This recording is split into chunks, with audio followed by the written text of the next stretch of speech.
La Terre n'est pas un bien comme un autre pour différentes raisons qui tiennent à sa nature et aussi aux différents rôles qu'il joue dans la société. D'abord, la Terre n'est pas un bien comme un autre parce qu'on ne la possède pas de la même façon qu'on possède un bic, un cahier, un vélo ou une voiture. On ne peut pas l'emmener avec soi. On ne possède pas la Terre en fait au sens strict, on possède des droits sur la Terre. Donc le droit de faire différentes choses, de l'exploiter d'une façon ou d'une autre. La Terre n'est pas non plus un bien comme un autre parce qu'elle n'est tout simplement pas un bien dans de nombreuses situations, c'est-à-dire un objet de rapport marchand. Dans de nombreuses sociétés du monde, historiquement et encore aujourd'hui, la Terre effectivement n'est pas un bien marchand, c'est un patrimoine collectif de familles, de communautés paysannes qui, pour garantir leur subsistance, décident de la retirer de la compétition foncière ou en tout cas de ne pas la mettre en compétition par le marché.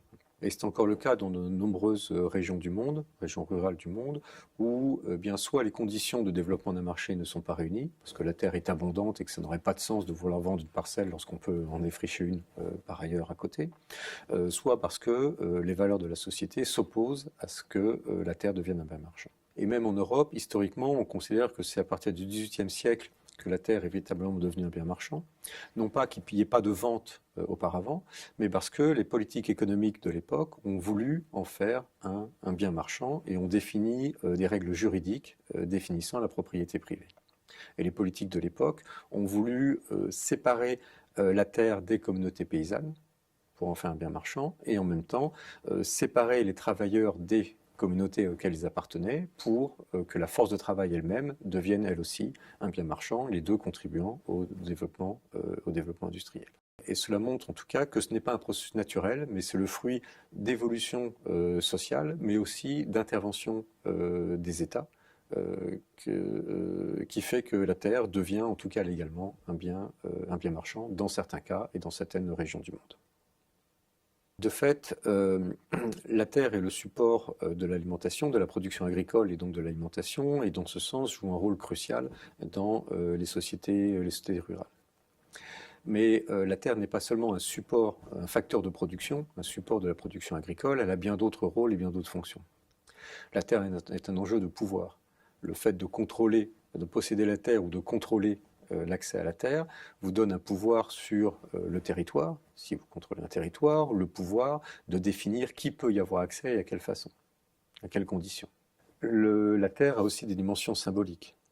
Les attachements historiques de communautés ou de familles à la terre où ils se sont installés, où les ancêtres ont vécu, qui donnent une dimension, une charge symbolique très très forte.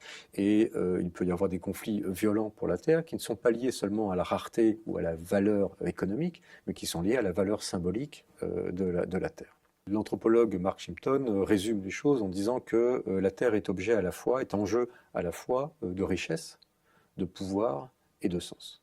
Et il est important de bien prendre en compte ces trois dimensions à la fois. Et enfin, la terre est un enjeu important pour les États, pas seulement pour les communautés ou les sociétés locales.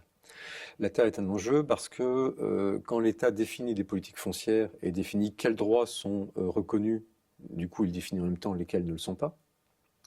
Lorsqu'il favorise l'accès à la terre de certains groupes sociaux qui du coup vont le défendre et le soutenir, il le fragilise d'autres.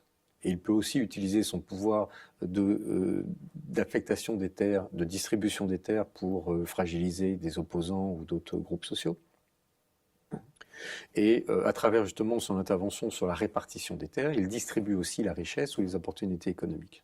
Et en termes de régulation, eh bien, l'État peut soit s'appuyer sur des autorités locales pour réguler la terre, et du coup les renforcer, ou il peut au contraire vouloir les marginaliser, les faire disparaître, affaiblir leur pouvoir en mettant en place des administrations pour faire ce même travail.